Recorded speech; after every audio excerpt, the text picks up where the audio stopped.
Hello, everyone, and welcome to Final Show.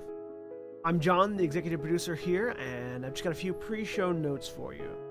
First of all, I want to let everybody know that our addresses have changed. Our Twitch channel has changed from Senstaku to twitch.tv/FinalShowFilms, and our YouTube channel has also changed to youtube.com/FinalShowFilms. Next, we want to thank our $20 tier supporters on Patreon, which is patreon.com/FFilms, by the way, if you want to go throw a couple bucks our way. That's going to be Cat, Waterflame, Antitonic, Samantha Bates, and Maureen Montee. Thank you guys for that. Also, our website is in the process of getting updated, so go take a look at finalshowfilms.com. We've got Mara and Jeremy are working on updating all of our stuff there, making it look nice and like a modern website, and frankly, they know what they're doing far better than I or Austin ever did. So if you want to check out the things that are changing over there, you go do that. Follow us on Twitter at Final Show Films for updates for all future things, including things that are going on with our website and going on with the Patreon page, and things that are going on live as we stream them, as well as our podcasts and everything else. So thank you very much for watching. Y'all have a good day.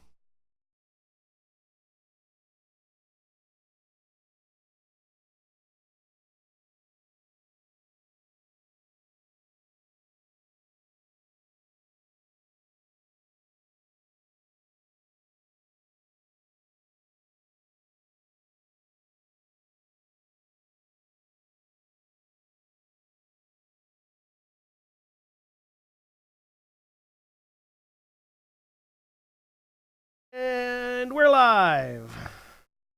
Hello, everybody, and welcome to Doomsday Dawn, our Pathfinder 2 playtest that has lagged significantly behind the Pathfinder 2 playtest, even like by the time it started, but definitely now. But yeah, we're doing that. So let's introduce our characters. John. It's okay. We're keeping it relevant until Pathfinder 2 actually releases. I'm John, and I'm playing Vaktan, the half-orc ranger. Jeremy. Hello, I am Jeremy. I am playing Hale, human fighter. Jeff. Hey, I'm Jeff, and I'm playing Vix, the goblin sorcerer. And I am Aaron, the GM. So, last time on Pathfinder Doomsday Dawn, the party continued up the Pale Mountain and hoping to enter a tomb and retrieve an artifact called a countdown clock, but apparently he holds the date of some upcoming apocalypse. They know that there is also a cult pursuing it, but they know the back way in, so they hope to get there faster. The party he has been ascending the mountain for a while, now having encountered a manticore who seems to have slaughtered a number of gnolls and then was slaughtered in turn by the party. As they start to reach the peak of their descent, and having traveled quite quickly, about 4 days' time, total journey. 5 days' time. Sorry, about 5 days' time total journey so far.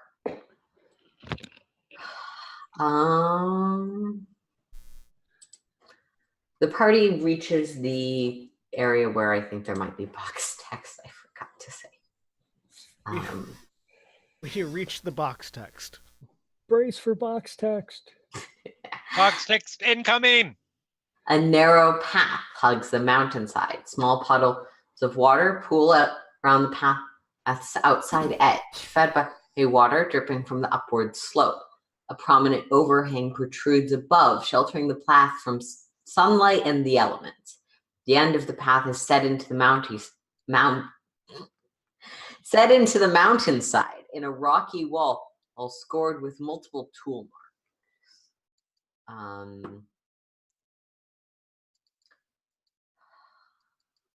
And at this point, and because it doesn't say they're hiding or anything, at this point, I'm just going to take you to the battle map. Okay. Ooh. Battle map? More things for me to kill. More things for me to try to kill and be fucked by my knife. for those that might not have been keeping up 100%, we've discovered that a half-orc ranger is a murder machine. And a human fighter might be a murder machine unless he's played by me. I've just been trying to kill things, and then John steps in and murders them. I'll kill that. No, that's dead. And then no, that's dead too. I think we've hit bleed damage once. Yeah, once, and then it immediately killed the thing it was on. Yep. They're not huge. They're just poorly sized. I can't see a thing. Yes. Zoom out and down to the. Oh, here we are. Yeah. Oh, there we map are. has been revealed to you. Because I don't have multiple tokens, the guy with the red dot looks different from the others. Okay. But they're all gnolls. Yeah.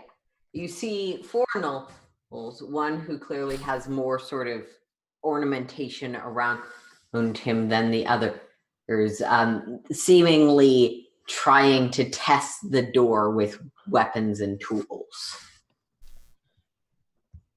I think you can see the white block that's meant to indicate the door. Yes. Or, And are we like down here? yeah, you're essentially off the map in that direction just a little ways. Okay. I can grab your tokens real quick, but I wanted to give you guys the opportunity of how you wanted to approach. So, Do we want to try what we did last time? It worked pretty well. the biggest problem there is that there's no real way for me to get around them. Because this is a very narrow ledge. You're not wrong. I mean, if And we are fucking giants. I'm working on it. As I mentioned, this map does not have Snap 2, so... And there's also the language barrier. I mean, I think the language barrier worked to our favor. You could all stay hidden. I could go up and start talking to them and distract them. And you can fire arrows over my shoulder. I pull out my sword and dagger. Make a society roll, Jeremy. I will do that. I pull out my sword and dagger. Arrows.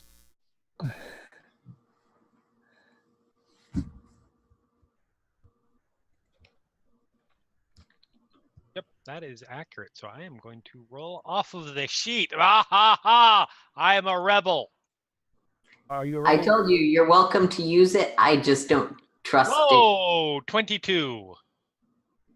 Yeah, okay, that's a non-critical success. So, given information you previously learned that this is a hunting party sent out, that they've been out for a while, sizing up the gnolls you see in front of you, and also with your general knowledge of there was a manticore, you killed it.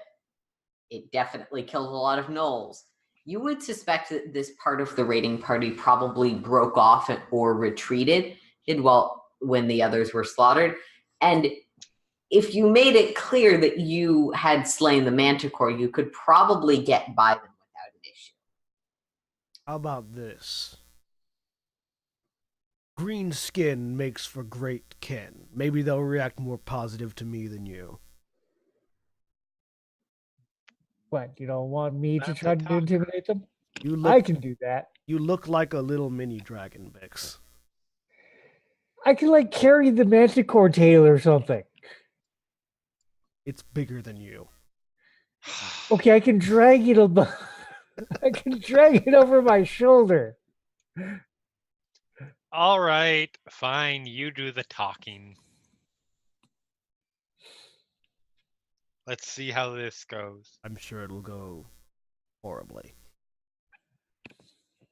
But you're better with a bow than I am. You have a bow. Okay, valid point. I don't. I will produce some manner of the bits of Manticore that we carved off of Manticore previously. One of you pointedly grabbed a lot of feathers. I grabbed a bunch of quills. Yes. You might have a tail. I think I cut off the stinger. Right. Yes, you do have the stinger. So I will pull out the stinger. Okay. And just sort of like doing my best like orc hunter like impersonation, leaning into the orc half of me. Just sort of like walk up towards the knolls, dragging this, or carrying this stinger in one hand with Aster on my shoulder. All right. Because Vaktan is drawing attention down the corridor this way, I am going to ask the other two of you to make stealth checks at this point. Okay. Oh, not great. What is my stealth?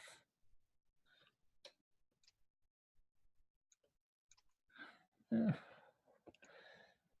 12. All right. Jeremy, did you want to roll off the sheet or? Yeah, the sheet is not accounting for a -1 I have. So. Oh, okay. So that would be a 10.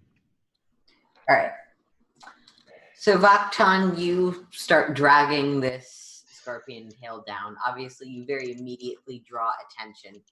There's bickering sounds between the gnolls that none of you understand, and the one with the additional adornment and sort of comes to the front and walking up to you, weapons drawn.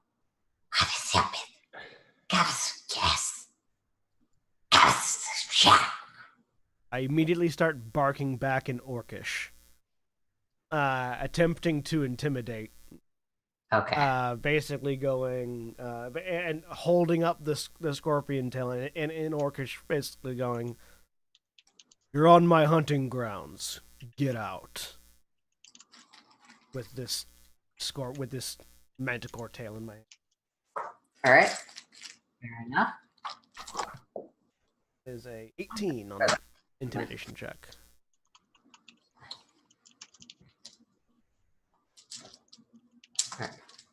Sorry, what did you roll? An 18 on my intimidation check. I don't know if any of them understand Orcish, but if any of them do, maybe it'll help. Using message, I'm going to send a message to Vaktan. Eat the tail! Eat the tail! All right. Let me check real quick what languages gnolls speak in this.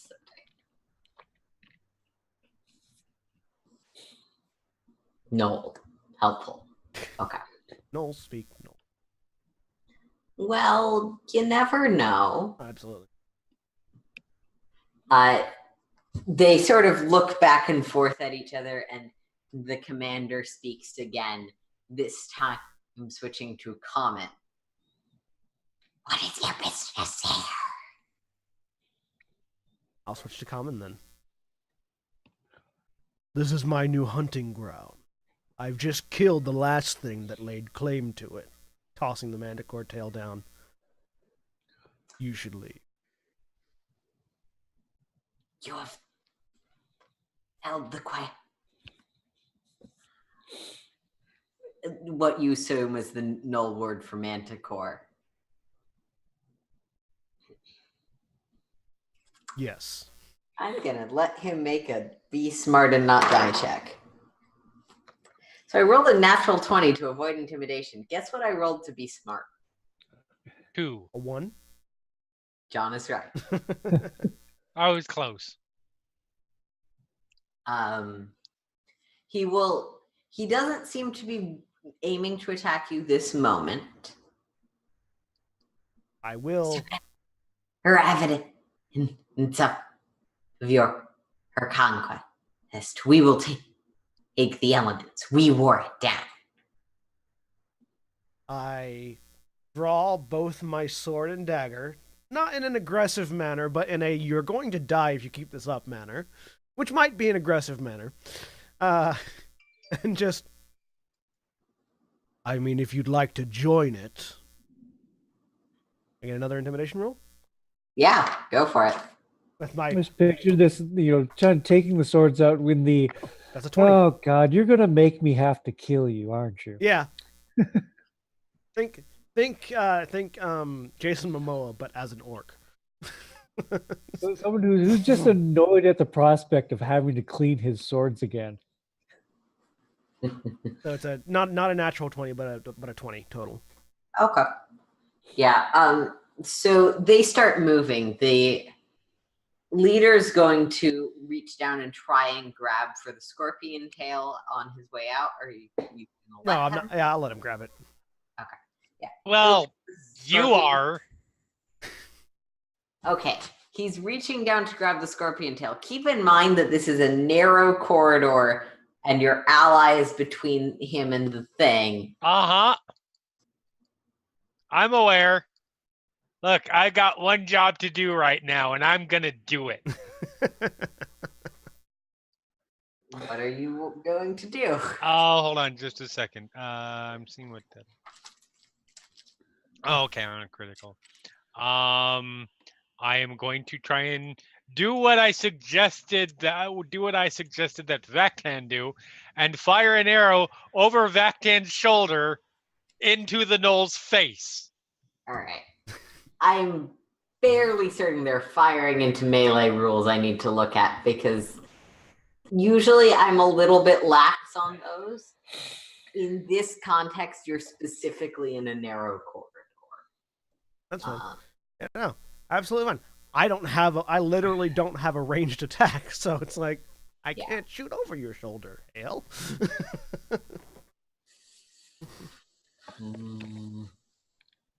Oh. Misa, a melee orc. Encounter mode. Movements and positions.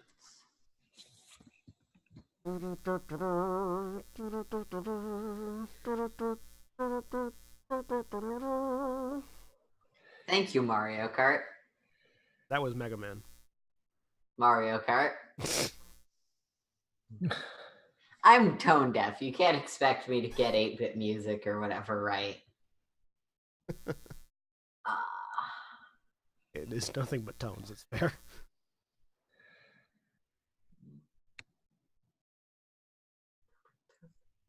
Oh, come on, Pathfinder. You're not telling me that narrow spaces.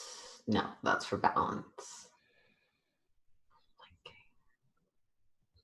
Probably be under cover, I would imagine. Yeah, I'm just gonna apply the cover rules. He doesn't know you're there, so he's not specifically taking cover. I'm gonna essentially apply it as cover from a large creature because, again, someone in your way in a narrow corridor. Normally, this wouldn't be the case. Okay. So yeah, make your attack roll. There is an increase to his AC for that, and also if you natural 1, you might hit your ally. Okay. Or critical fail to any extent. Don't worry, this is me. I'm sure I won't roll a natural 1. I assume you're aiming for the one who's reaching down. Yep. Cool. Hey, that is a 26. That'll hit. Thanks to a natural 19. 26 will hit. All right. Is that just a standard hit or a... Non-critical hit? Okay. Sorry. Sort of tilt my neck to one side. You hear the cracking sound as the arrow flies by. So that is, hold on just a second here. I don't mind this result because they're in a nice narrow line where it means I have to kill them one at a time. Okay, so that is 7 damage. All right.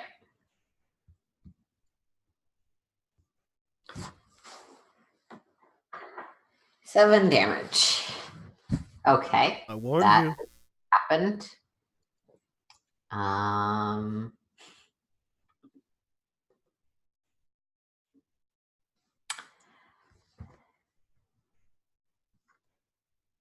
Yeah, got it. Does he seem more inclined to flee now or inclined to fight now? Oh, he's definitely fighting at this point. All right. Now I get to ask the question, am I rolling initiative with my intimidation? Sure. Like, that's kind of the last thing I was doing. Intimidation. Everyone else is going to be rolling with perception. Or would it be with stealth because they were hiding? They were not hiding. Oh, that's right. Vaktan and Vix should be rolling stealth. Sorry. Or Hale and Vix. Yeah, Hale and Vix, because look, it's been like what, 2 weeks since we played. 18. Yeah, my intimidation isn't good. It's only a +2. I get a 19.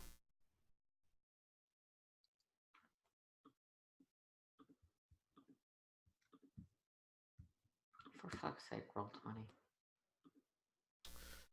But I'm in melee. I don't have to move to start attacking.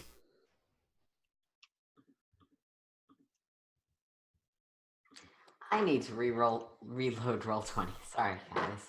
No problem.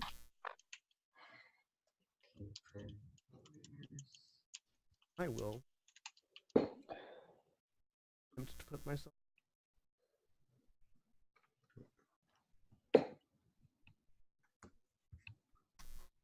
Aha! It worked. So if you do select your, selecting the token and then hitting initiative on a character sheet does indeed add it to the turn order, which I think we discovered last week.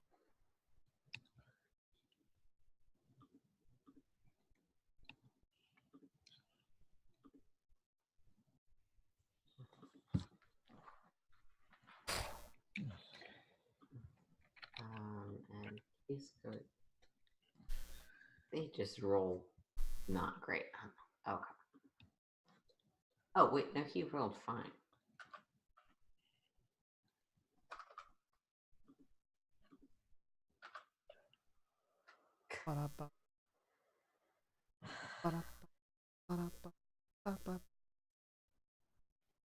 That sounds like the music that you hear when you're playing a Wii and no game is playing. That's the Muppet theme. That also wasn't the Muppet theme, no. No, it absolutely will. Whether it was intentional or not, that was the Muppet theme. That's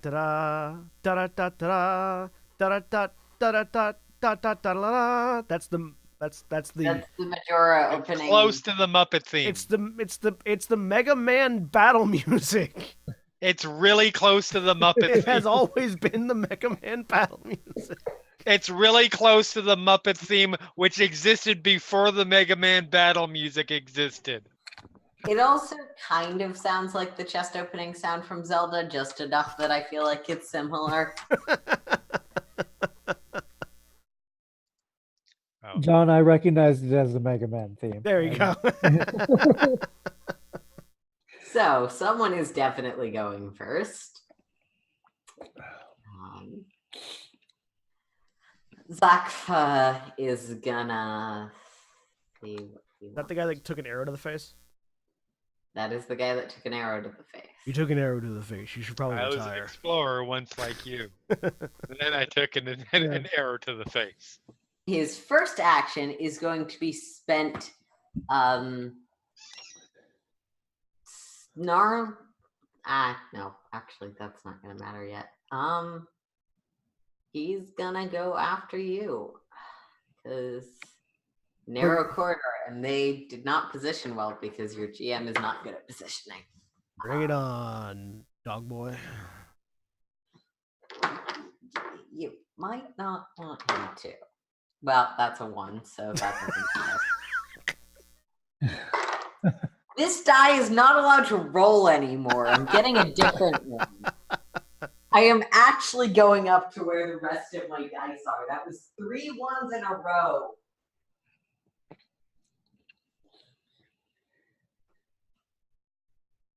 The half orc is very intimidating.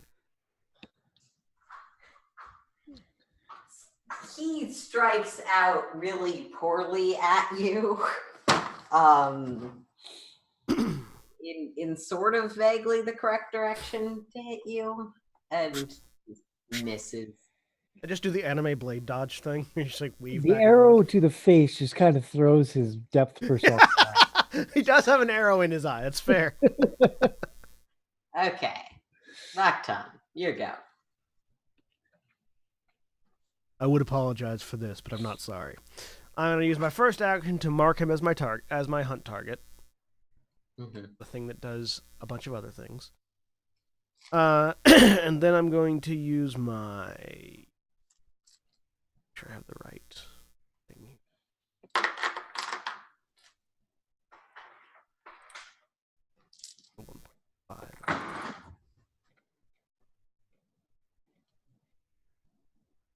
There it is.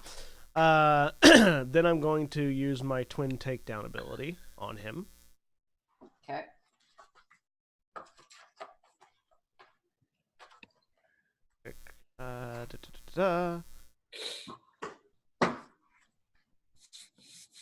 Make sure I've got my. I forgot to open. One set of rules I forgot to open. I need to make sure I've got them open. Hunter's Ed. Yeah, my Hunter's Ed. Right. Get an extra D4. Yeah, okay. Alright. First attack with the neck splitter. That's a natural 20. The second attack with the knuckle dagger. That's a 28. 28 is gonna hit. Is it also a crit? No. Okay. His AC is 19 or better.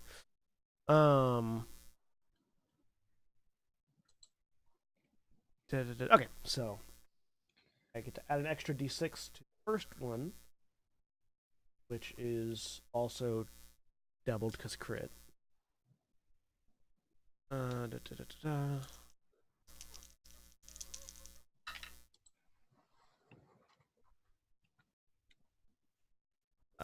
So 24 points of damage to him on the first hit. Second hit, which also counts as a single hit, is going to be 8. So that's 32 points of damage total. Mm-hmm. 38. Which would be 39 total damage he's taken. Because the 7. Wait. Subtract the arrow damage from that because that's already been Oh, calculated. yeah. 32. It's gonna say. No, I was just calculating for myself there. Yeah. All right. Is he still up? He is definitely still up. All right, cool. Then I will use my third. Also he's bleeding. Because I critted him. I will use my third action to make another attack with my knuckle dagger, right, which has a reduced penalty. My hunt target.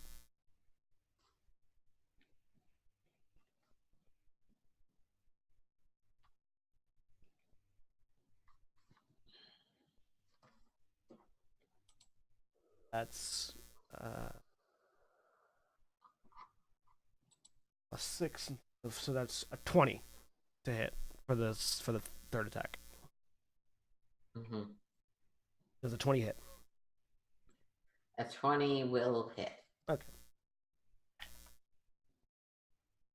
That's 8 points of damage. All right. Okay. And that's my turn. Cool. Fix, your turn.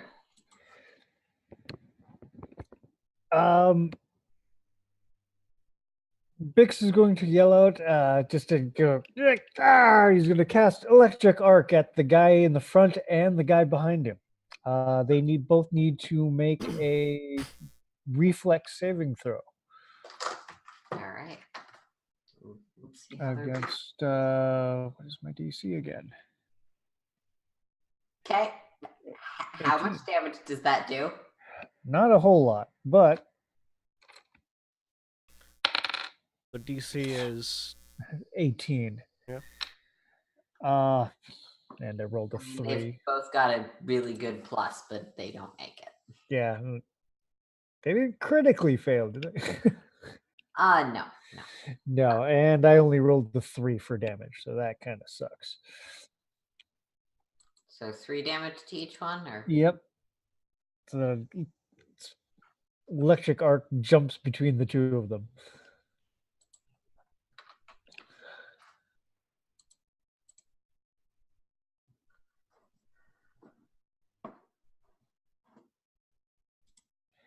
And that's going to be it for my turn. okay.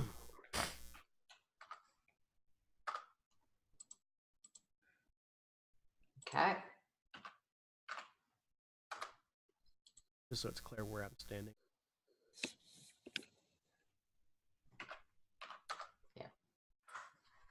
Sorry, I know this is the kind of map where it would have benefited from the lock thing, but That's fine. I just wanted to readjust myself and my bird so that Jeremy could see where I was actually standing.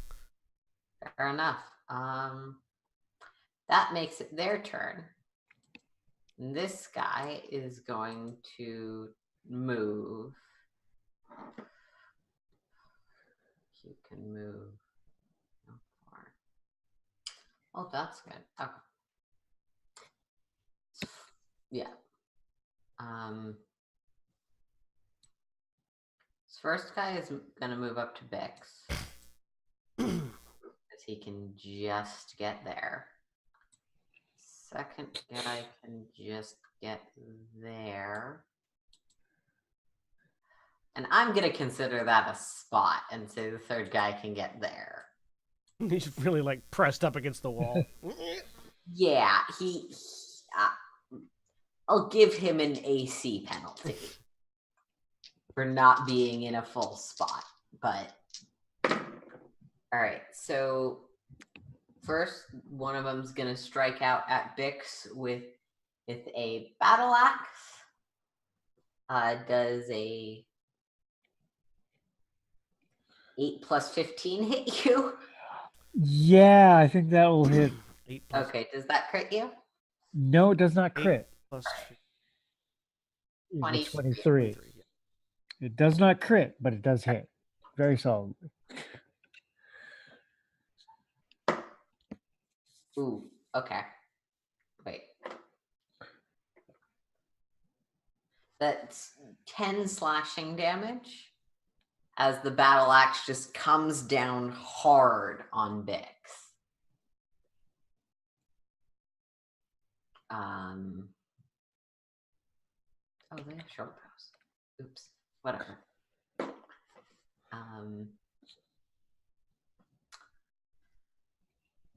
And I mean, he doesn't have much else he can do, so he's just gonna take a bite attack.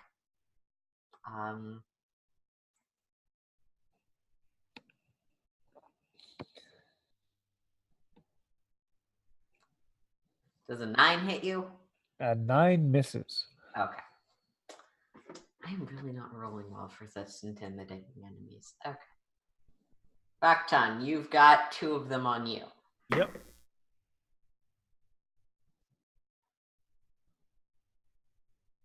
I hate math. Does a 24 hit you? Yes, it does. Does it crit you? No, it does not. All right. And you take 4 slashing damage from the battle axe, and does a 16 hit you? Nope. All right. Then there's another battle axe. I mean, that's a natural 20, so that hits. It doesn't matter. It hits. So Minimum damage.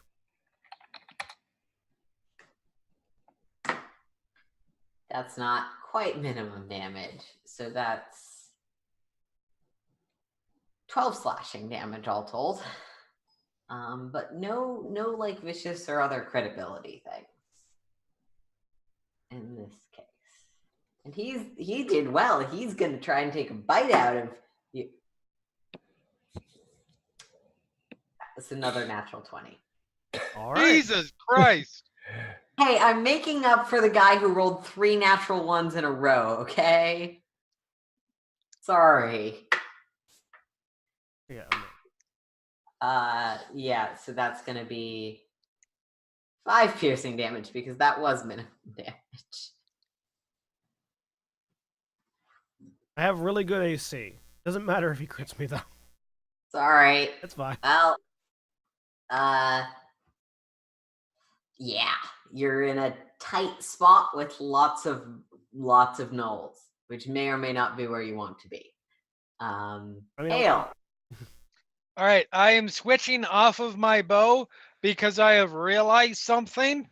Mm-hmm. Bows suck in Pathfinder. Not only do you not get any bonus to damage based on your stats, which I knew I was fine with, unless you're using a composite bow. But longbows give you a -2 to hit if you are within 50 feet. Oh dear God, that is There's a reason why I'm a melee ranger. 50 feet. feel like that's going on feedback form. 50 fucking feet. You see, Jeremy, a longbow is the size of you, and I am aware. That doesn't mean 50 feet. And the maximum range for a longbow is 100 feet. It's not like you're firing this across a battlefield.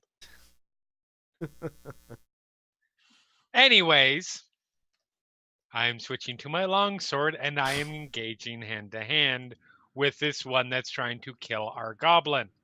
You and Austin have similar complaints about completely different things in 2 different systems. Funny. That's just it. Anyway, It's the same reason Austin hates the grappling rules in Happen to see 5e. short bows on the backs of these knolls. Yep. Presumably, if you kill them, you might be able to snag a short bow.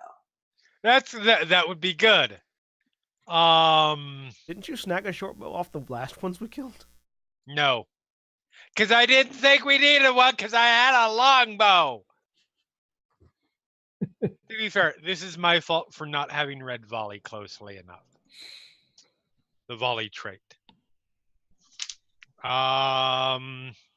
First attack is that's a miss. I'm pretty goddamn sure. On that guy. 14. Yeah, you missed. Sorry. Second attack. 6. Third action for a third attack. 11. Good old Jeremy rolls. Ah. I want to point out I hadn't been rolling that good as either. I rolled on throughout that turn, my rolls got progressively higher. But your modifier got worse. But my modifier counteracted that roll, and those roll increases and then some. So I run up and go, yeah! Significantly easier to hit than his boss, but you don't manage to hit him. Sorry. I'm just trying to draw attention from Bix. That's how I'm playing it. Also, as a reminder, I like the idea that Hale runs up and does like this really like Star Wars choreography style flourishes with the sword while trying to hit, and then misses, And then all the gnolls and Vaktan just turn and look at Hale like, what the fuck are you doing? That's what he thinks he's doing. What he's actually doing is more like Star Wars kid actions.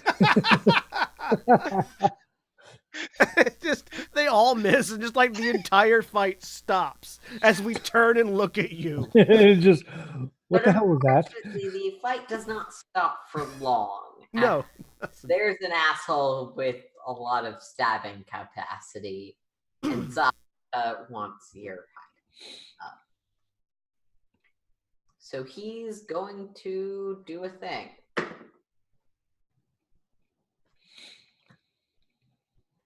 All right, I'm going to need to get new dice again because that one keeps rolling 20s. I mean, that's when you keep the dice. That's fair. I might do that. It seems mean, but I might. No, do no. Hang on. Follow the rules of paranoia. Step 1, kill the bastards. I thought it was keep your laser handy. Step 1 of the GM's guide is kill the bastards, or rule number 1, kill the bastards. No, that's rule 2. Rule 1 is there are no rules, you are the rules.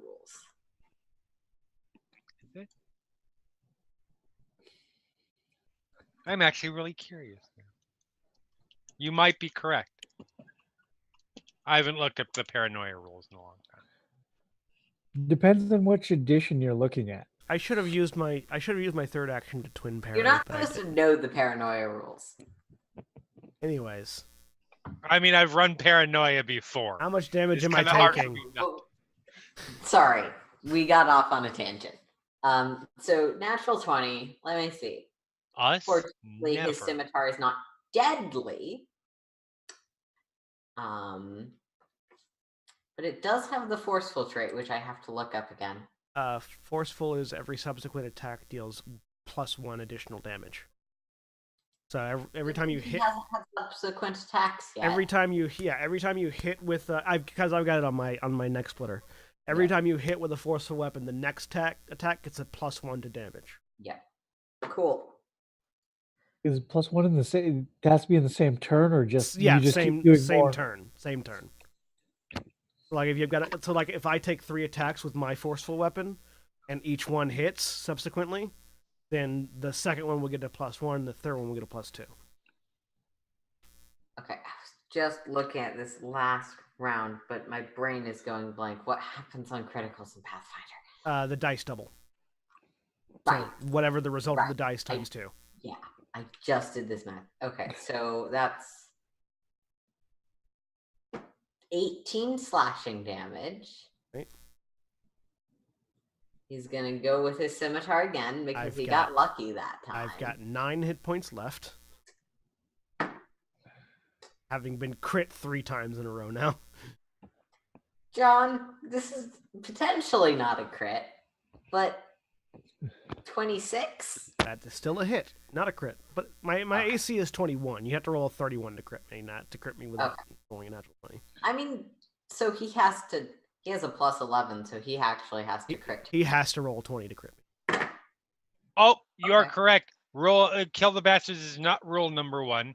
It's rule number 2. Rule number 1 is control information. Ration it with miserly reluctance. This is the first edition paranoia players. Okay. Or GM guide. Anyways. That's reasonable, and I feel like related enough to how I remembered it that it's relevant. Deal more than 9 damage. But we were both kind of wrong. Oh wait, at the start of his turn he takes bleed damage. Hang on, this might. Okay. I don't know. If Let it's me know relevant. what the bleed damage is. It didn't kill him. 4. All right. But you take 7 slashing damage. Still up. 2 is If not it's any 0. consolation, he's also not looking great. But that's 2 actions. He's gonna use his third action to bark orders. Gnarled Knoll comes out of his mouth, and his allies all have the opportunity to step. Which means that that one's moving there, that one's moving out of the corner, and this guy's saying where he is. My turn. Your turn.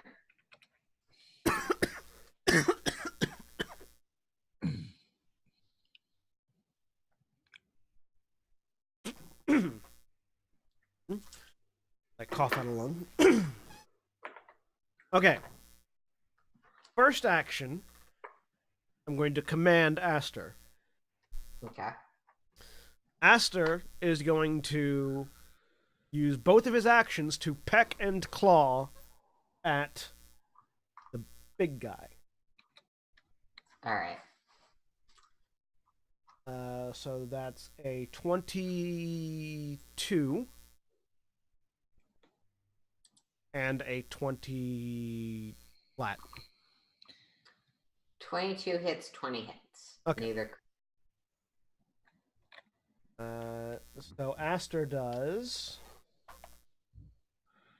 6 points of piercing damage and 5 points of piercing damage.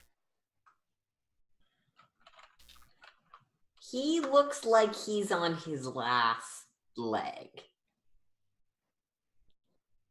Literally. Does he look like bleed damage might kill him? Yes. Okay.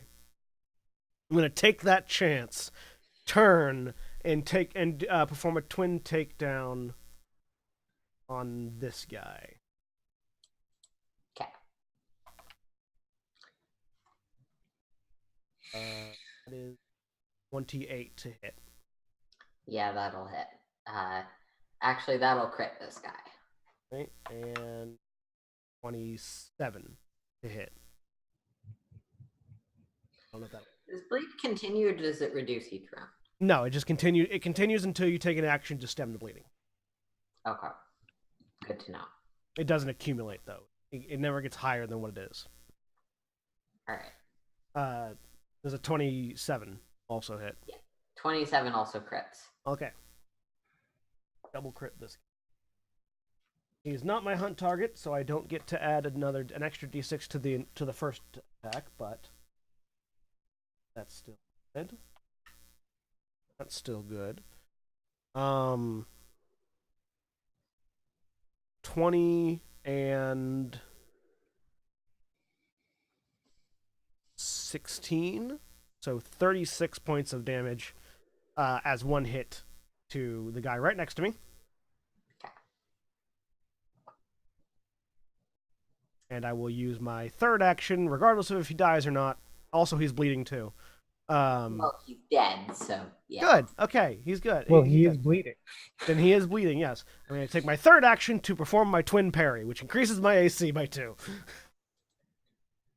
Still doesn't help me if I crit, but if I get crit, but Yeah.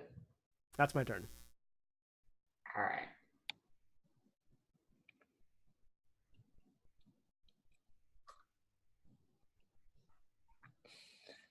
Ah, still standing. That makes it Bix. Yep. Okay. Bix pulls out one of the Manticore quills that he's got and, chanting a few words, telekinetic projectile right at this guy. All right. No penalty for doing that in melee. It is a ranged attack, so It is a ranged attack, so whatever that has. which gives me 24 to hit. And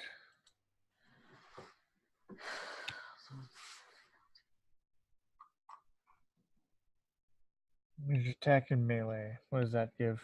And -2 penalty. No. Okay, so that's the penalty for being beyond your range increment.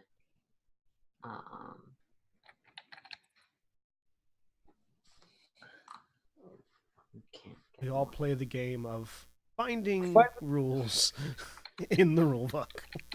I have noticed that it's gotten easier as we've gone along, but yeah.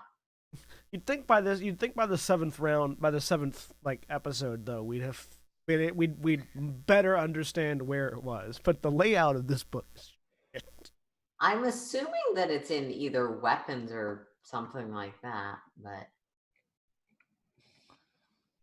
because that's where all the information on attack rolls is. 70.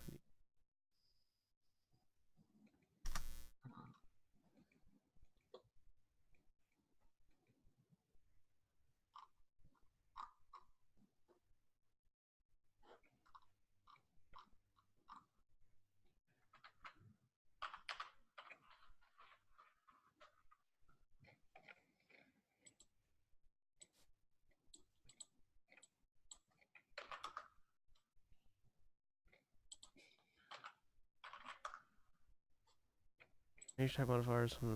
No, it just tells you what your attack roll is. I mean, it tells you what the penalty is Maybe for it's- being too far away. Maybe it's But in the there's cover. nothing. Yeah, maybe it's in the cover section. Hang on. Thrill as we look through PDFs. Sorry, guys, this probably doesn't make for great entertainment.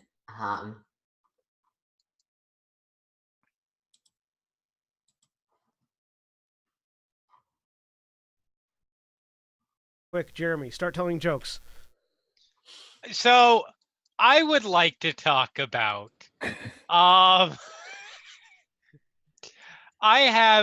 there is an image, and you know what? I'll be nice and I'll put it in. I will put it in the Twitch chat just in case. There is an image, and I posted it to my Twitter account.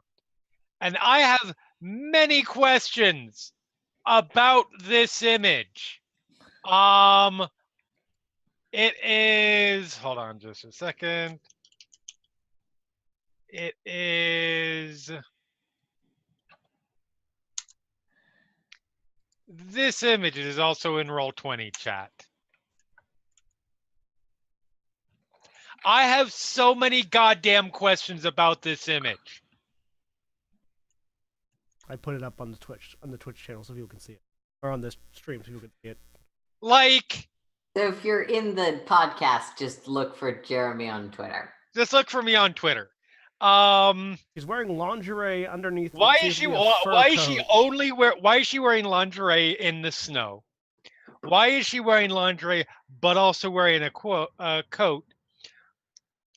Where is her scabbard?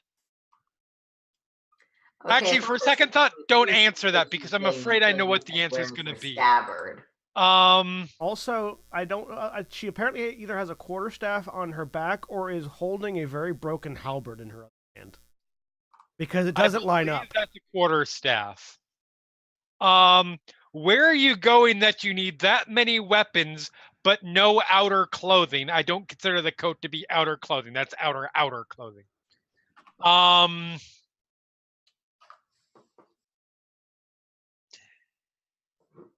Does the necklace around her neck provide automatic armor and warmth? Is that why it's so gaudy? So I didn't find what we're looking for, but what I did find is the rules for the thing I was trying to find earlier. Screening is what we would have been looking for shooting through someone. Because I am not finding anything about ranged attacks this close. Yeah, me either. We'll say it's fine in this instance, but I strongly suspect that there is some sort of penalty because Pathfinder is more complicated than D&D, and typically any penalties would be like a -2, I would imagine. Can't But- find that.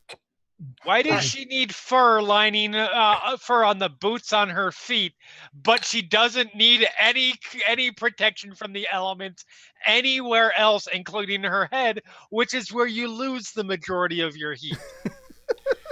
So her hoo-ha is probably very cold.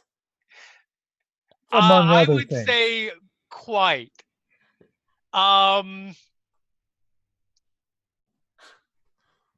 Okay. As somebody But- pointed out in a reply to my, she has a bruise on her knee. Is that because her scabbard is hidden underneath the coat, and because she is not wearing any protection to her legs, She has banged her knee repeatedly against the scabbard. And if so, why has she made that choice and continues to make it to the point that she is traveling among snowbound mountains?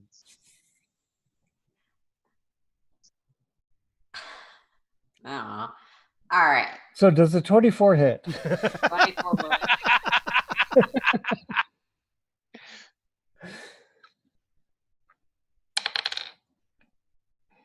And if it does, 7 points of damage. Okay. And I'm going to... Yeah, even if he gets the attack of opportunity, that's okay. Bix is going to run away behind Hale.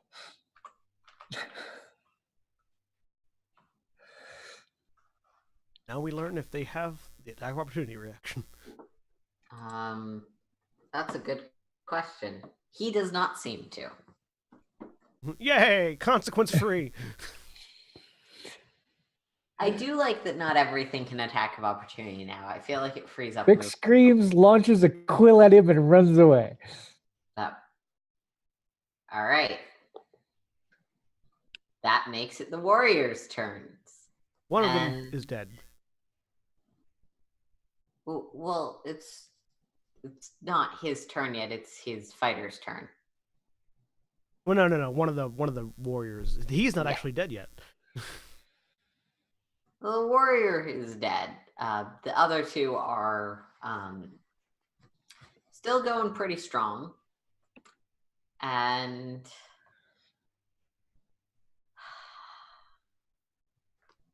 Gnolls know their own strengths. They're reasonably tactical murder bots. So this guy's gonna peel off, scoot around his ally, go back up here so that they can benefit from their thing. Because Came down to thing. And there's a battle axe coming at Vacton. Yep. That sounds like a thing that would happen. I assume a 14 misses. Yes, a 14. That also misses. And then the other guy's got potentially 3 attacks.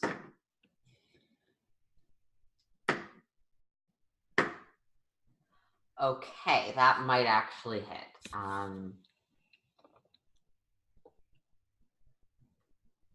Your AC is 21? It's been increased because I'm parrying currently. Okay, what's your... It is currently 20. 21 It is currently 22. Yes. Yeah. So, lots of battle axes do not hit you successfully. And lots of battle axes and bites, because they were using bites for agile. Ting, ting, ting, ting, ting, ting. You sort of catch the last one's teeth with your sword. Hail. Yep. All right. There is a null in front of me. I would like to make him not in front of me. Actually. And Hale turns around.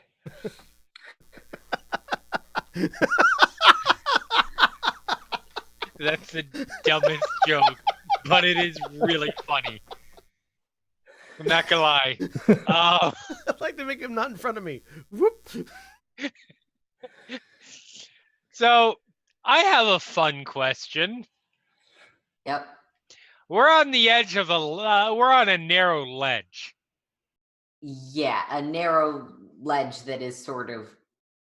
There's an overhang on both sides of you, but yes.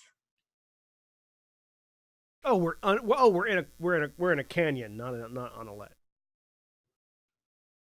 A canyon is not the word the book uses to describe it, but it's more like a passage.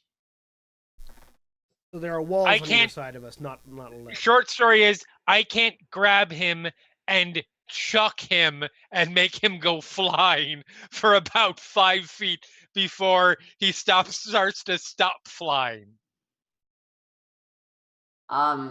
If you wanted to, this edge would be where you'd go. What I meant is that there's a hang over you. Like Oh, this there's is an overhang above it. covered from the sky. Oh, okay. Yeah. So there is a cliff. There's like a little slanty roof of Right. of But there is a Okay. cliff but edge. there is fall down this way.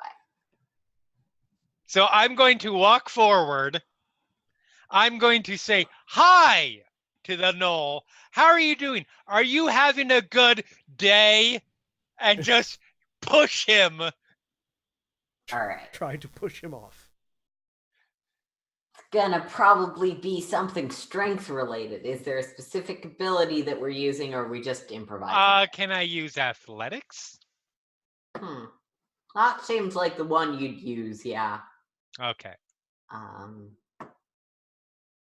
Subtract 2 from this roll because no wait. Subtract 1 from this roll because of armor. Because for some reason armor subtracts from your strength-based abilities. Because Pathfinder is dumb. It's because it's restrictive. It's like you I don't get have... I get it. It just seems that would be a 22.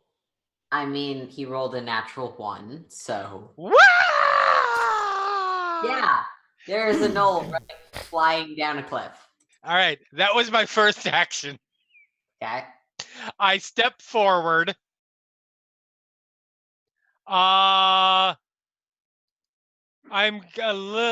is one of these two still alive, or are they both? Yeah, one of them's still alive.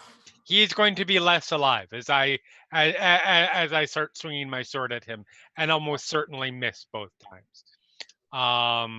So this is my second action, which is a -5 to it. That would be It should be your third because you moved too. yeah. It's your third action, but it's your first attack, so it shouldn't be at any negative penalty. Correct. Oh, It's not okay, about well, what order you do things in, it's just about how many times you swing your sword. that's a 24 then. All right, that is For not quite crit, but it was pretty close. 8 slashing damage. Got it.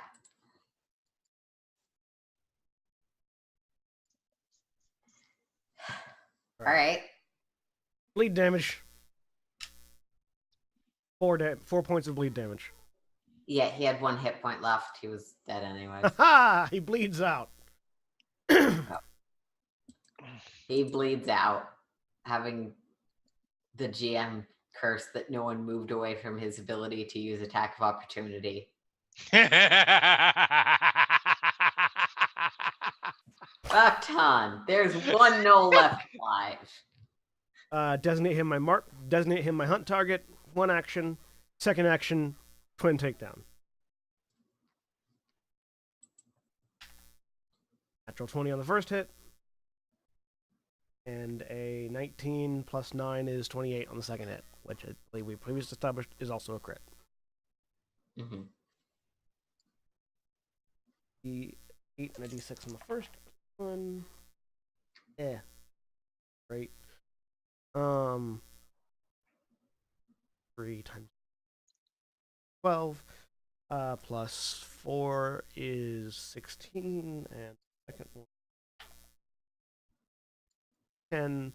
So 26 points of damage total on the twin takedown, and he's bleeding. Is he still up? What? Is he still up?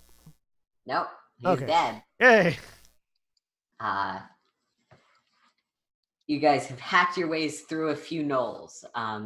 If it is relevant to you, they do seem to have some armor fit for knolls, so probably not that useful to you, and weapons. I'm in pain. I'm picking up a short bow. So going through them, you can find that the leader has a composite short bow and the others have short bows. Dibs. I could actually use the composite short bow if you wanted me to shoot things, but No, you're doing I good. have an interesting understanding of dibs. Enjoy your short bow. I will. Yeah. There is also a scimitar. Where else?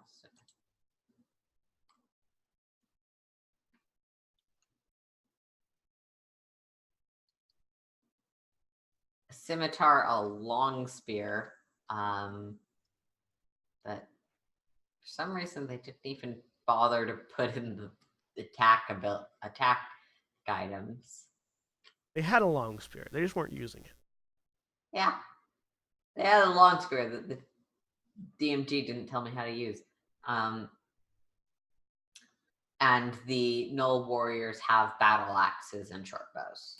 You want any of these? I say, pointing at the long spear and battle axes to hail. Nope. I will. I will stick with my trusty. Do they have weapons any that I... coin on them? They do not seem to. They have a few of what looks like trophies from past fights with monsters, and the general. Yeah. Out of curiosity, does anybody have healing potions amongst the three of us? let me check do. and see. I could I use do. one. Yes, I have a couple lesser healing potions. You can have. I say, as I'm bleeding from various bite and slash marks. I've got one. I hand a lesser over. I will chug however many of them you decide to give me. Because I have 2 hit points currently.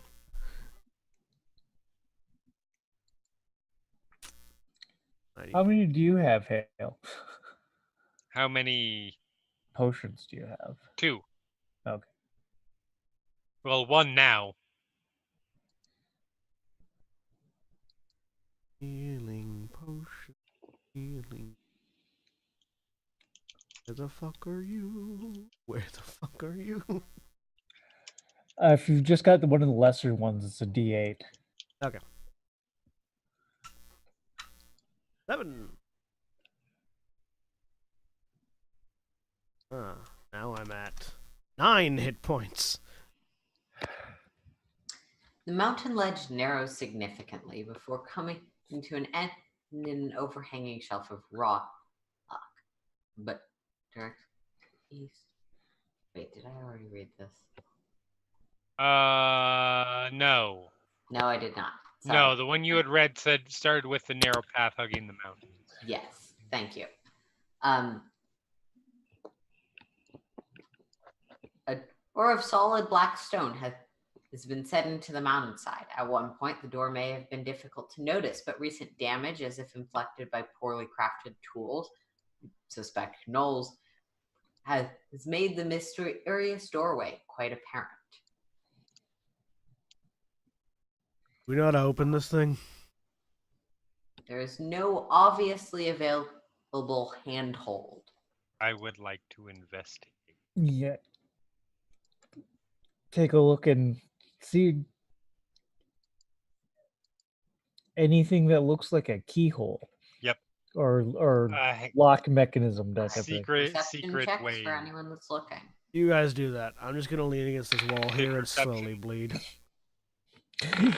There's a door there. Is it really a door? I rolled a 1. I rolled a 16 total. It's an illusion. Vix tries to walk through it. I rolled a 20. What's 8 plus 17? 25. That. I rolled that. Oh, wait, that's not the bestiary. That's why I can't find that thing that I flagged.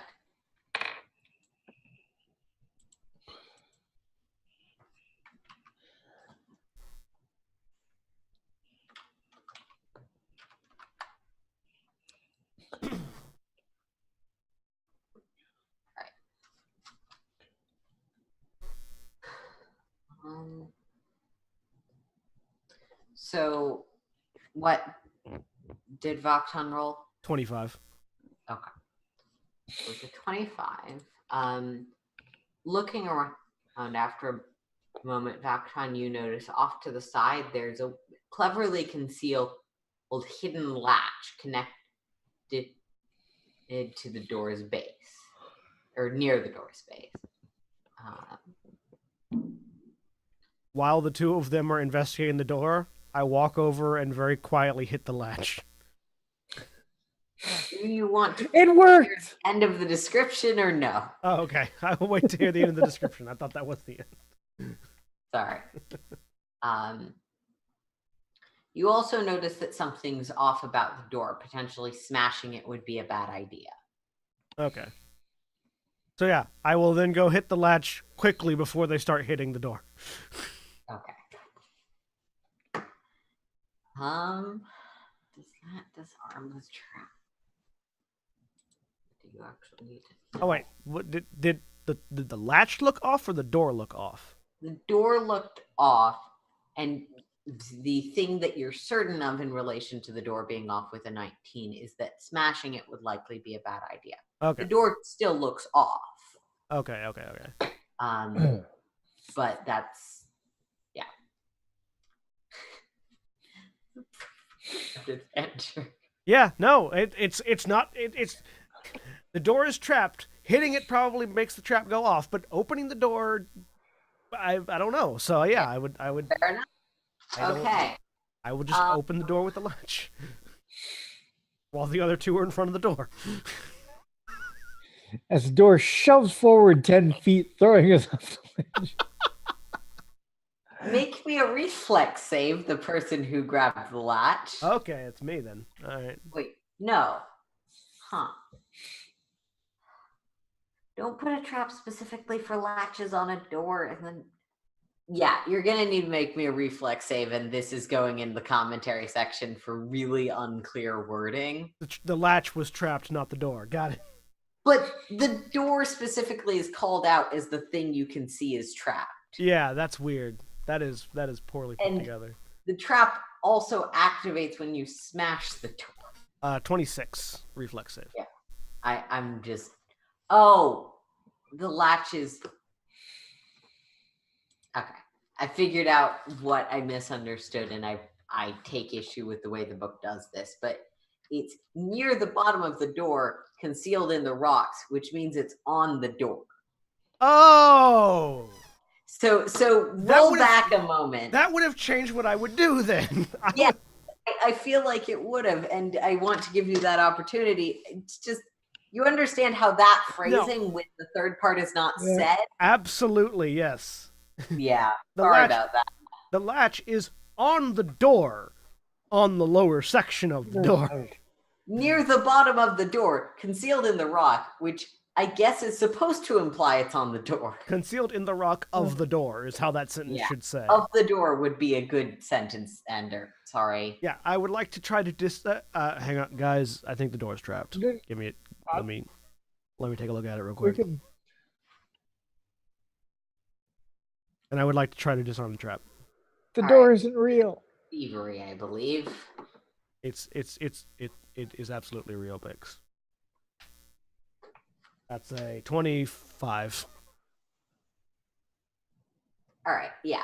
You sort of take a tool and carefully slash across the rune, dispersing the small rune etched into the door, or without allowing the electricity of the trap to flow, so you don't get shocked by the electric latch rune.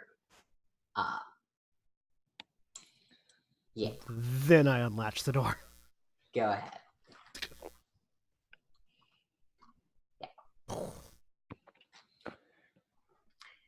And I need to expose more of this map. Door's open. Feel free to go in.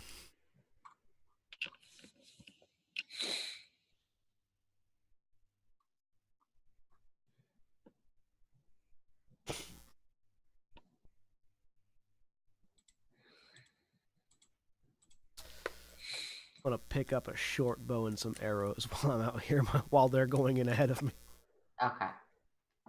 I'm not. I believe you should be able to see more of the map now, correct? Yep. All right.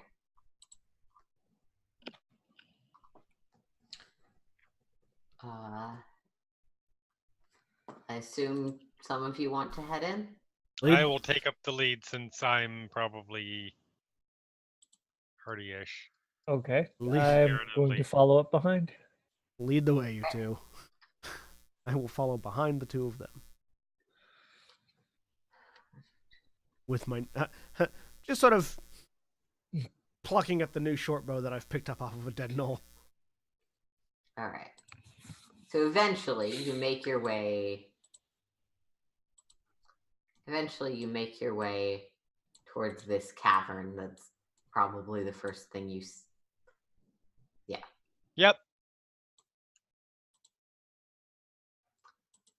You see the cavern off to one side. This large cavern seems to have been dedicated to the ideals of water and earth. A set of rough natural stairs leads down from the main passage into this natural chamber. Holes piercing the walls of the cave allow rivulets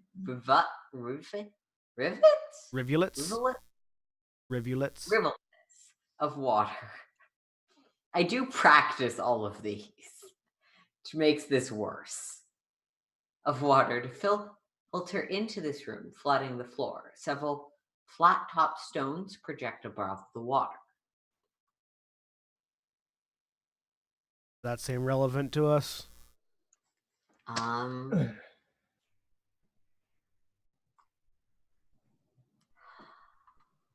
Bix, you should check and see if that water's magical.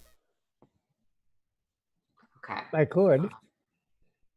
I believe detecting magic is an Arcana check. Yes. Well, or if you have the, or I also have the cantrip detect magic. If you'd like to use the cantrip, you also can. Yes, I would. Step up there again. Appear to be magical. Nope. Is it fresh water? Bix'll dunk his head in. It does appear to be fresh water. Nope, not magical.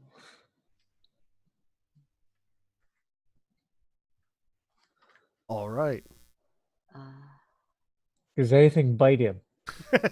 He No. comes back up with a big piranha on his face. I mean, I'm assuming we don't necessarily see like in here at the moment. Yeah, you don't see that far. Just if Bix has apparently gone down to the water, so he would see just at least down to here and. Yeah, it might you can't be see around corners. But sorry, go ahead. No, you're fine. How deep is it? It might be worth checking and making sure there's nothing in here that's going to sneak after us after we pass by. I can have Astra scout around. How deep is the water? Hale, where you are, you can make me a perception check. Vakton, are you sending Astra? Yeah. All right. And so what do you want Astra to do? Just loop the entire room? Yeah, Astra will loop the entire room and looking around. Give me one moment while Hale rolls that perception. I got a 10. Oh, sorry. No, you're good. Yeah, you don't happen to see anything. The water is about 15 feet deep, though, like, the stairs go into it, so right where you are, it's probably shallower. Astra's perception check is a 24. Okay.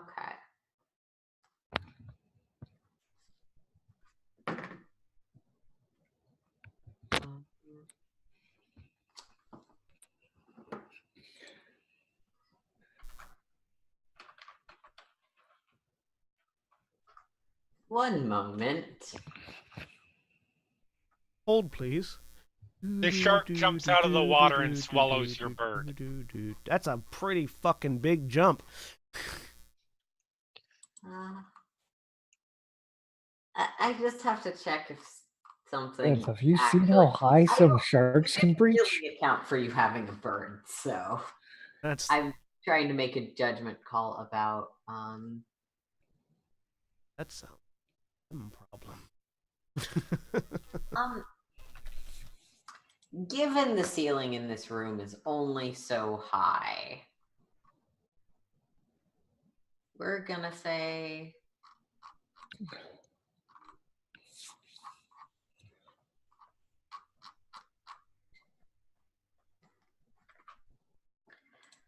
that.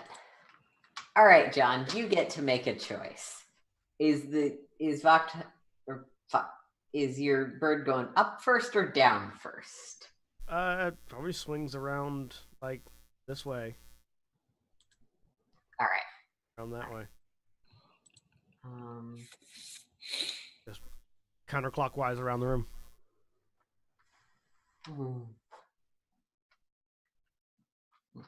Each outcropping rises just about 1 foot above the water's surface.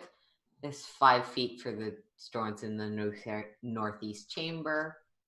And if you're in the water, you can take cover behind the stones.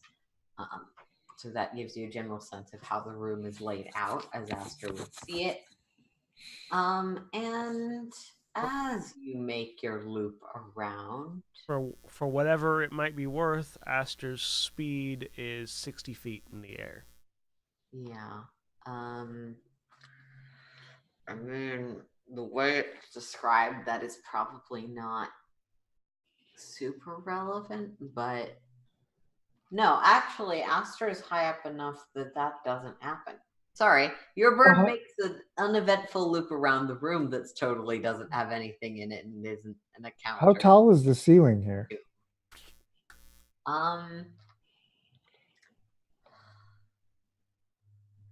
Fairly tall. Not huge, but fairly tall. And Aster would have been staying up by the ceiling regardless. Yeah. So. Aster doesn't see anything. All right, let's move on then. Back up into the hallway. Yeah.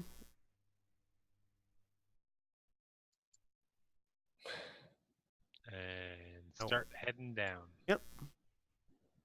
That looks like that might be. That looks like that might be a T section.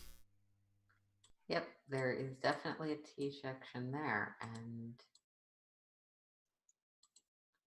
we're gonna unveil the next section of the tomb area.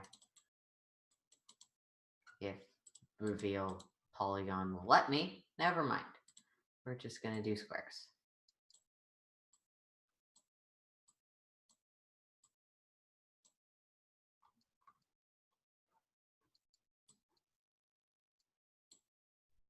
You can't see the fire lava stuff, obviously, because you're not there, but Do.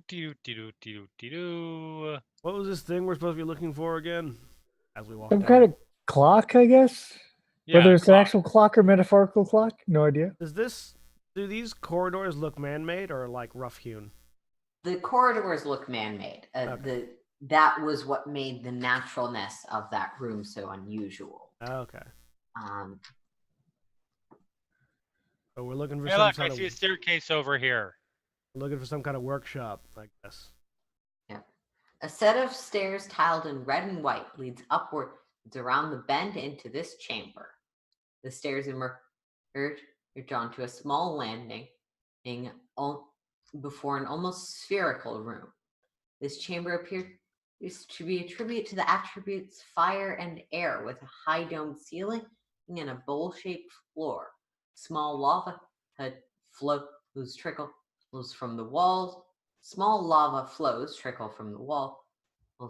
Trickle in the pool towards the pool below, with which a column of smoke pours up to roil against the ceiling above.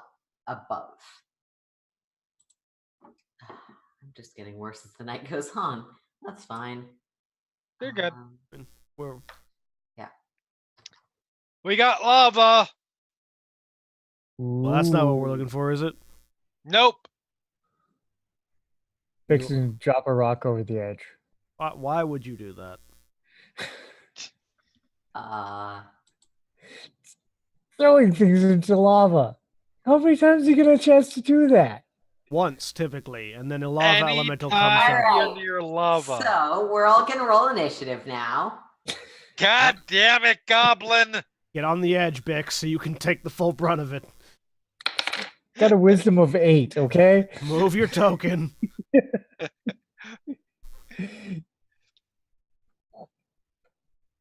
19. Holy shit! It's supposed to be horse-shaped, but I couldn't find a horse-shaped fire elemental token. Okay, that is not the accurate size. Okay. I was like, holy crap! Everything's going to come in at the wrong sizes because I'm going on 19. And what is my bonus? Going on a 27. I've got an unnatural 20. I push Bix into the lava and run. We have your tribute. It's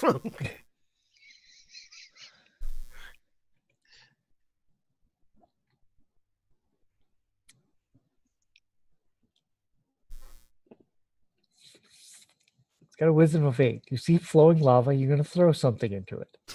you know what? Now you see why my people tend to use them as cannon fodder.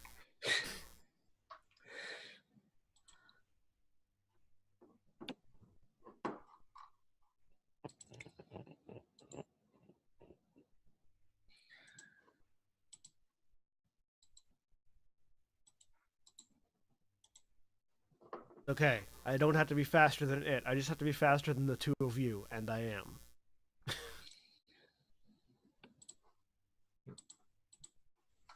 All right. So.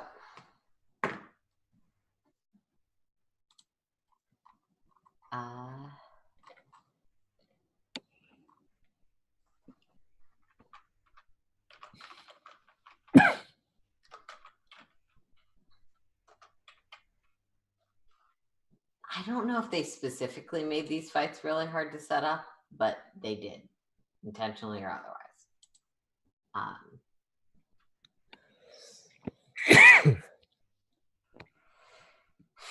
Yeah.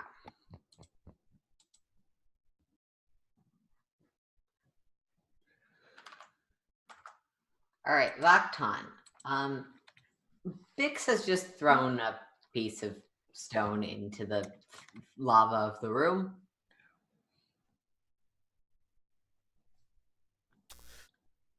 Can I see anything occurring at the time? You can make me a perception roll. 16. With the 16, I mean, it's a room full of lava, so that's about what you're seeing at the moment. I think we should get. Can we? If there's nothing in there but lava, can we leave now? As Vaktan says that, the ground of this place starts to rumble and the lava starts to boil. And a fire elemental forms out of the lava and takes an action to move up to the edge. Where someone just threw a rock at him. It's very rude, Bix. Well, I'm not getting close to that. He has a 10-foot reach. I wanted to see the splash. You did. This is it. Does an 18 hit you, Bix? Yeah, just. Okay. So you take. Jeremy, I think you were reading the longbow's range wrong. Actually, coming back to that. I mean, it says range is 100, volley is 50, and the volley rating is that many feet or less. You have a -2 to hit. Okay, so that's the volley quality. Got it. Got it. which is stupid because, first of all, that's a terrible name for minimum range. Yeah, it Second of absolutely all, is. second of all, I don't think the people who added that quality to a longbow have ever fired a longbow, because you can hit somebody at less than 50 feet and it's not that much harder. Yeah. All right.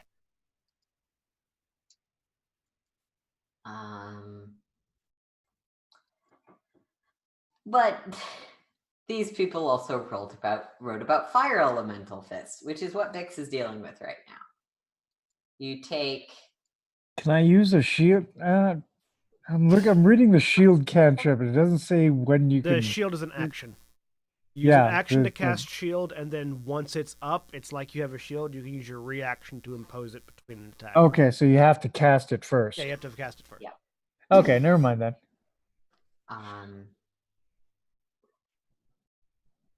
That's why it only Is costs that- one action. It's fine. 13 fire damage.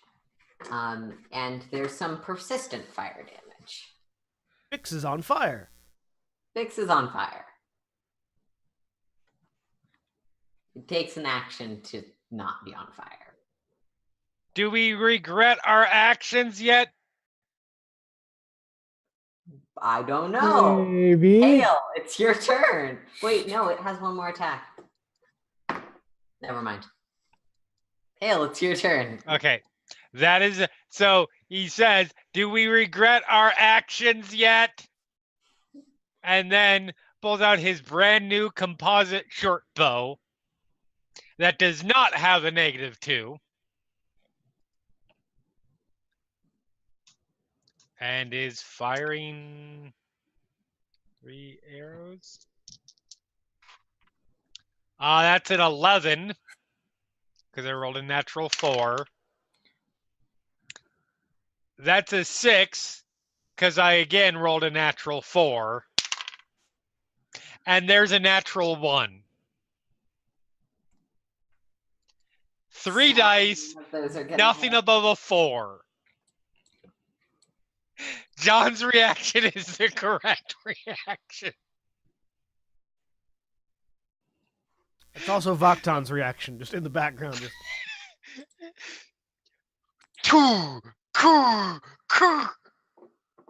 I think I just shot myself in the foot. maybe we should be running. It's a good thing that I shot myself in the foot with the weapon that has propulsive quality.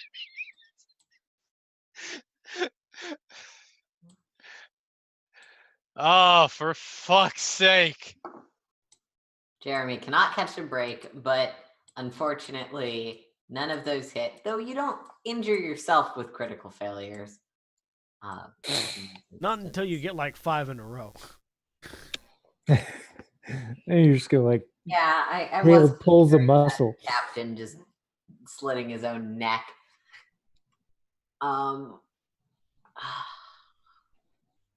But yeah, Bix, that makes it your turn.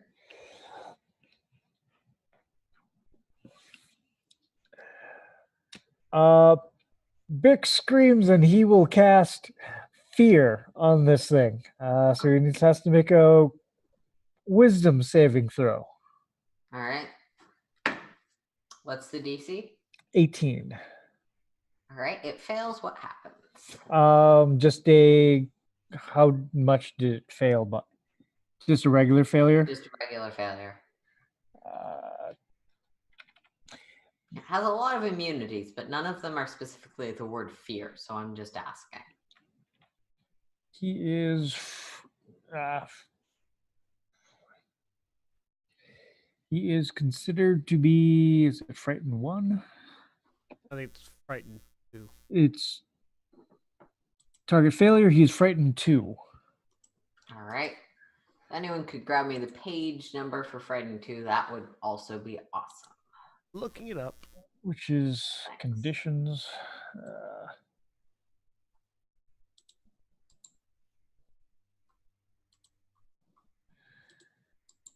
That'll be on page 322 in the book, which is 321 on the PDF. You are gripped by fear and struggle to control your nerves. The frightened condition always includes a value. You take a conditional penalty equal to this value to your checks and saving throws. Unless specified otherwise, at the end of each of your turns, the value of your frightened condition decreases by 1. When it hits 0, you are no longer frightened. He's got a -2 to everything he does right now. And every turn it reduces. Got it.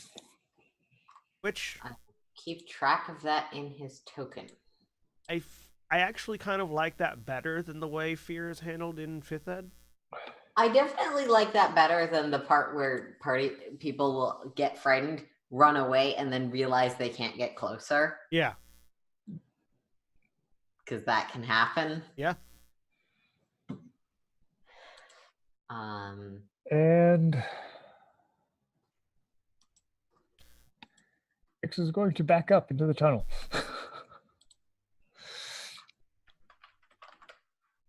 And probably get swiped at, but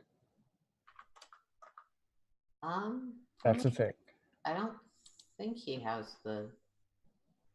We will absolutely confirm that for you, because I want to. I don't want to see you hurt, but I also want to see the game played fairly. Nope. I doing this fully expected to get swiped at.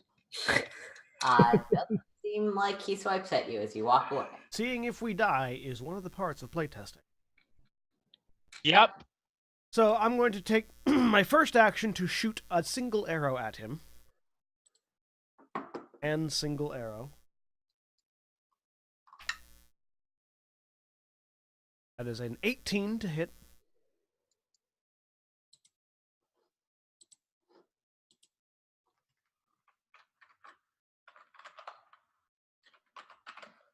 An 18 will not hit. Sorry. Right, I'm leaving, and I use my second action to move 30 feet. Fair enough. 5, 10, 15, 20, 25, 30. And then my third action to move 30 feet. 5, 10, heading this way.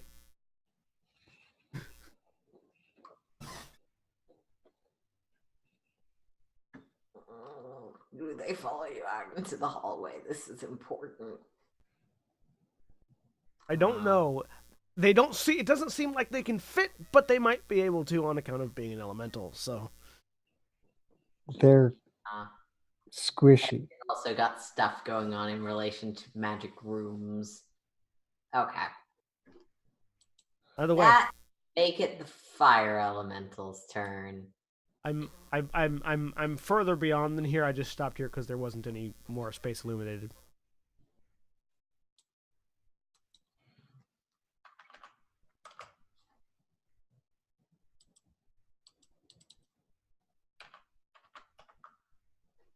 All right.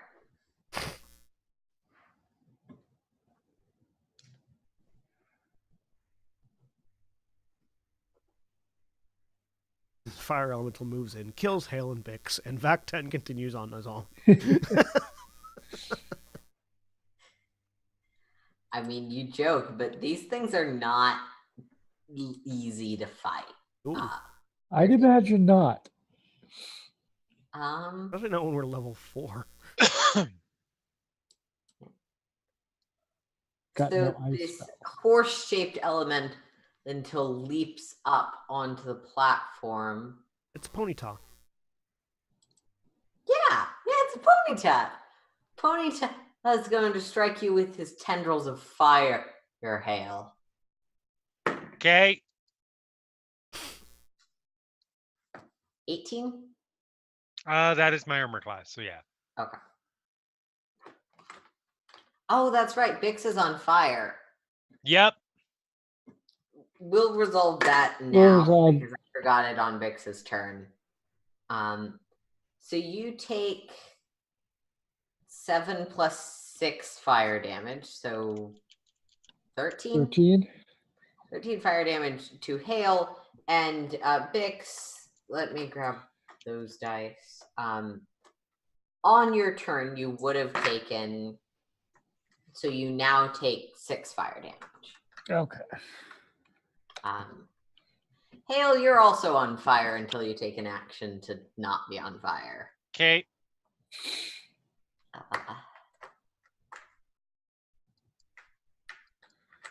Yeah.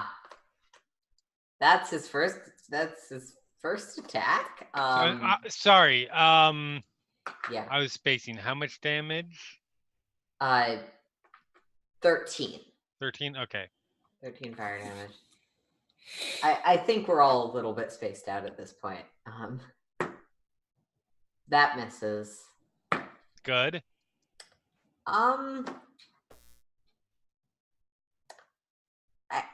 The way you said that makes me think that it was not a miss. The third attack's probably not. I just need to do math at things. 15 plus 13 minus 7 is a number.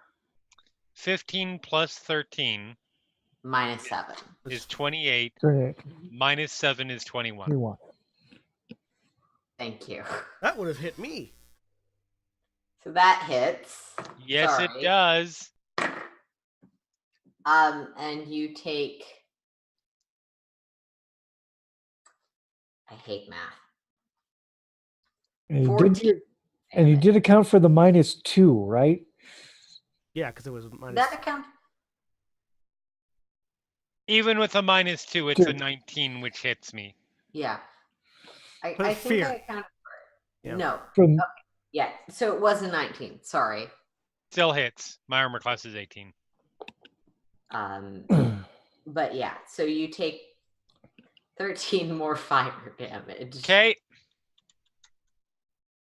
That hurt. You're still on fire, but not anymore on fire. Okay. I'm not like, ah! Ah! Ah! You are in fuego. You are not in fuego dos. All right.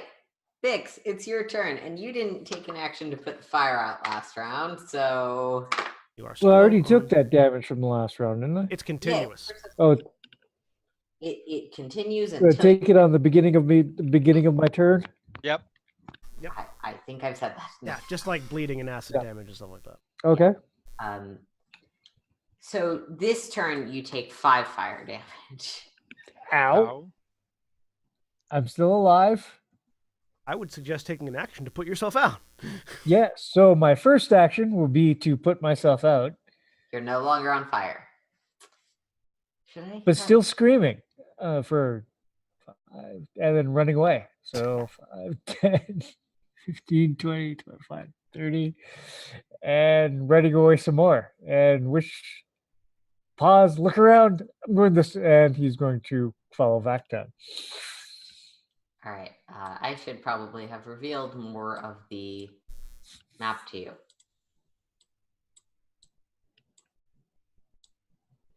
You guys are the goddamn worst. You can run away too.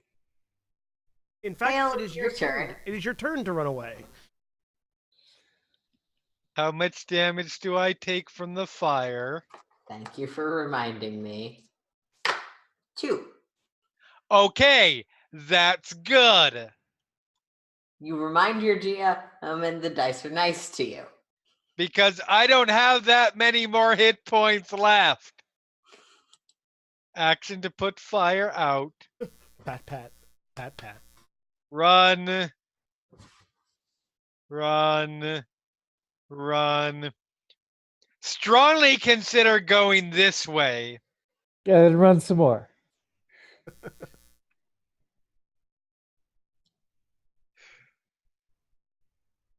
He's going over here and waiting for a turn. All right. I told you guys I was running.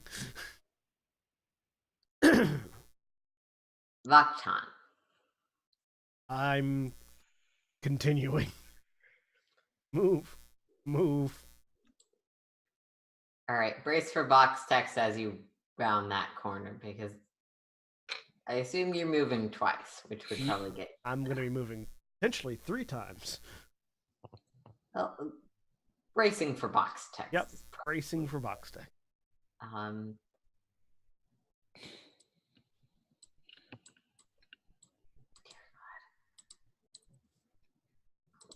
Going to ritualistically murder roll 20. I've been engulfed in the darkness. Sorry, the reveal and hide buttons are next to each other. There we go. Visible now? Yes. We'll just grab that bit in case. Okay. A straight hallway separates an ornate stone door on the western wall from a circular room to the east.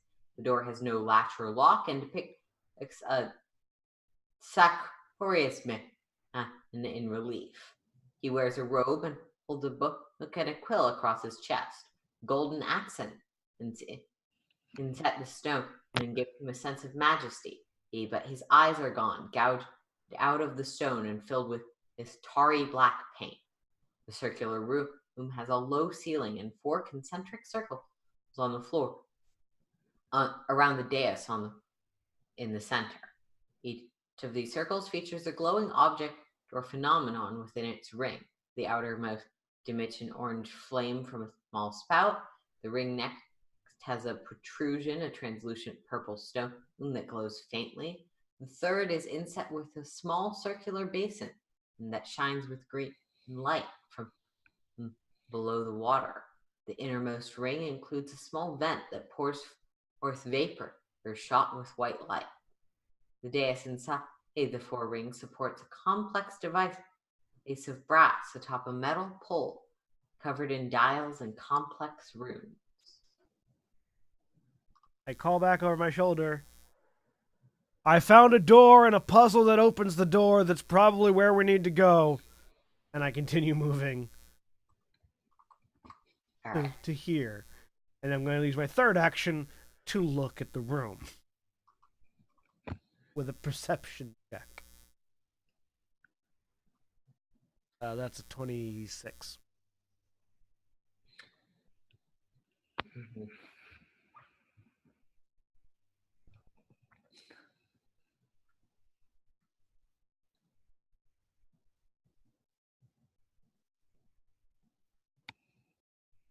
All right.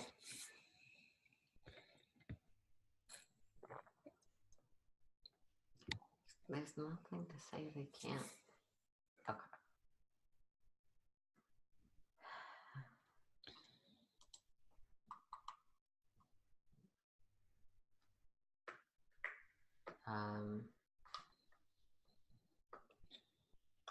All right, Bix. I'm going to take an action to take a healing potion. And I get back 6 points.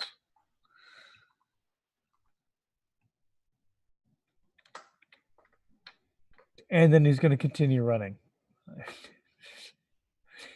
Bix, if you touch anything in this room, I will kill you.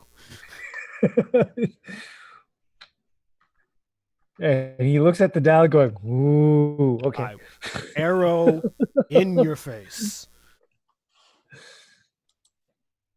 All right. And look back. Is the thing following us? It doesn't seem to be at this point. Yeah, I'm waiting there for probably a good 30 seconds. Yeah. Waiting to see if it emerges. If it does not, only then. Yeah. Do I down my last healing potion, which heals how much? If it's a lesser one, it's a D8. Why would you wait to heal? Why would you wait to drink the potion until after the fight's done? Because if you're in the process of drinking a potion and you're not complete, you've only had a very small amount, but the fire elemental comes around the corner. All I'm saying is that it takes more than a few seconds to drink something of this size. So it might kill you before you finish it. So you might as well be ready.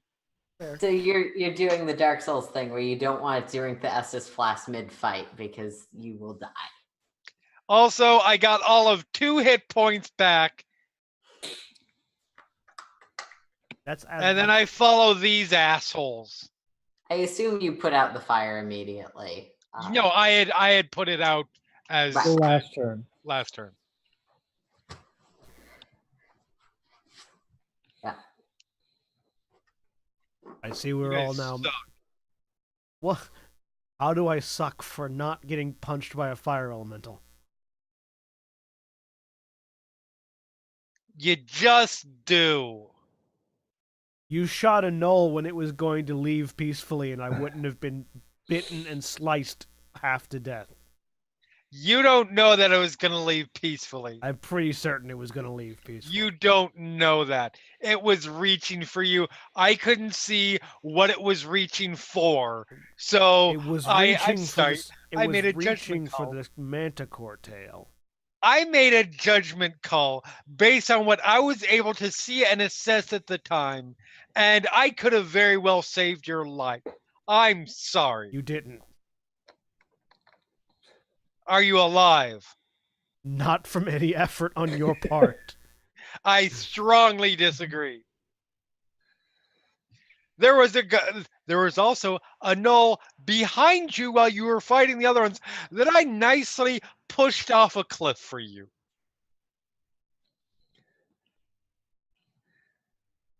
You see what I do for you? I murder people for you. Just holds up a hand and starts counting. What are you counting? What? Antlion, manticore, knoll, scorpion. Knoll. All right. Okay. So Yeah, now sure. you only owe me 12. Some of those were the manticore pet or the pet dogs. Sorry. Sure. Also hyenas, that's right.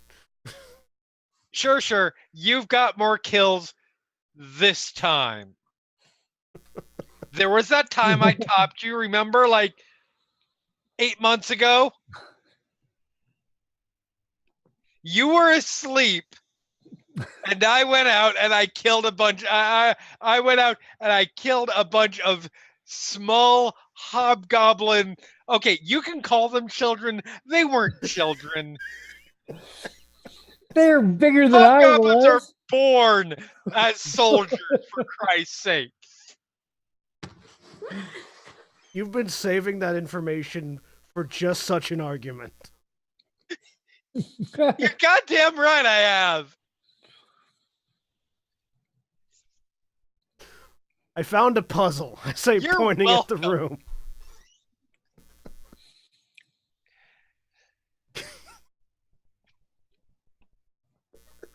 Yep, that is definitely a puzzle.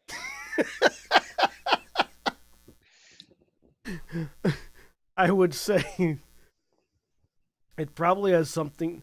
The 2 rooms we just came through had decidedly a balance of earth and water and a balance of fire and air qualities. I imagine that's related. Anyone who can make me an Arcana, Nature, Occultism, or Religion roll. I Nature. will roll. I will. Okay, it I'm was better at. survival, arcana, nature, religion, right? Not survival, Arcana, Nature, Occultism, or a Religion. I will make it an Arcana roll. Nature. I have a +1 to all of those. So, I will, you know what? I'm going to make it, you're doing nature, you're doing arcana. I'm going to do occultism. Yeah, I've got a +2 to occultism, a +2 to arcana, a +4 to religion, and a +7 to nature. Tell me what you guys rolled. I understand that there are many options for making this roll. Okay, if this thing will stop rolling off my desk. I rolled a 23. Dice boxes. A 21. 12. All right.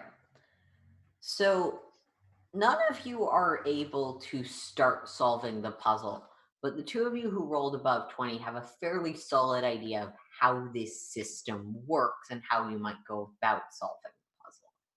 It seems that each of these elements that has the concentric circle will contains within it a rune, and that rune will need to be deciphered. And looking at the first rune and assuming that the others are similar, there are things you could potentially do to make deciphering the runes easier. Vaktan, giving your background, sabotaging them with thievery comes to mind, as you did with the rune outside. And Bix, with it still very fresh in your mind, there's probably an elemental for each of the core elements of this space. Slaying them or otherwise disrupting them might have some significant effect upon the way significant effect or give you other options for making solving it easier. You suspect that I don't know if you say this. You suspect that it's going to require very challenging arcana, nature, occultism, or religion check to attempt to decipher these runes, and you'll need to do that to each of them. I have an idea. I'm not going back into that elemental room. I want to try to. I want to try a thievery check on one of them. Let's go with the water one because it's not going to burn me. Fire rune? What? Thievery check on the fire rune? On the water rune. Okay. Nothing is said about having to solve them in order. Good to know. Yeah, make me a thievery check. That's a 25. 25 is a success. You think you've made this an easier problem to solve by cutting through the non-essential parts of the room. I try to make a nature check to solve it then. Yeah. Natural 20. Natural 20 is always a success. Didn't matter.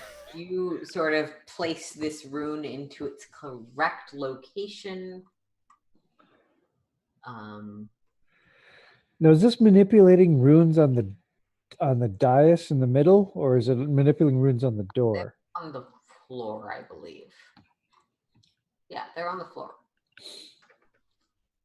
Yeah, not on the door. I will go try to do that again on the rock. All right, go for it. Thievery check. That's a 24. 24. You think you have decreased the difficulty by excluding parts of it. Nature check. 23. I hate math. Yeah. Again, and you successfully decipher this rune. Seemingly you're halfway done with this puzzle. I'll move on to the steam vent, or the vapor vent next. Another 25 for the thievery check. And a 24 for the nature check. Third one is completed. Let's hope I don't roll a natural one on the fire one and die. Nice. Thievery check. Don't worry, if you do, we'll finish it for you. Well, it's a 6 on the dice, which makes it a 12 thievery check. You start scratching away, but this one, you're just being very careful not to disrupt anything that's actually essential to the puzzle, and it's not any less complicated for your efforts. Fuck. All right.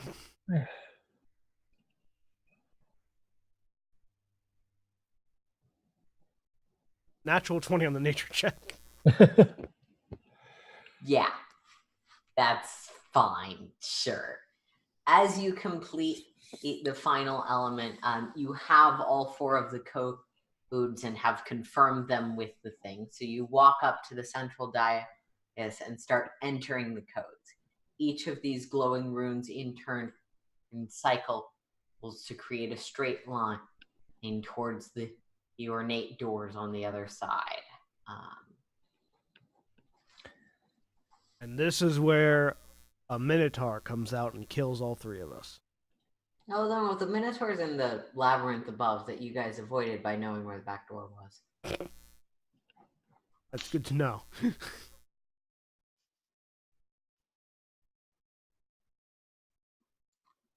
Do the doors open automatically, or we have to push them open? Yeah. I don't know, Bix. Push them open. Well, I'm checking.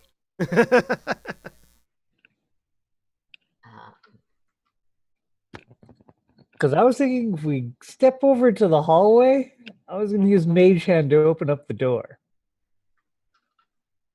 It doesn't work. That doesn't stop the Baylor from killing you. And so the doors slowly grind open from safe into the next area of the map.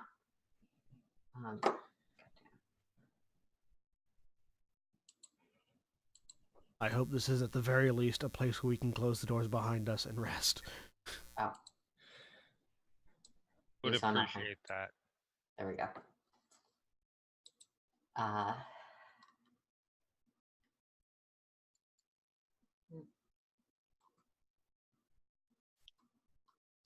Glowing hieroglyphs shimmer on the walls of this oddly shaped room.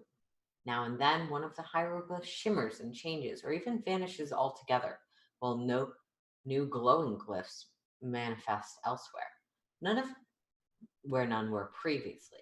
Slowly rotating circular diagrams are interspersed with glowing runes. Along the walls leave rigid, immobile shapes of several mummified human bodies.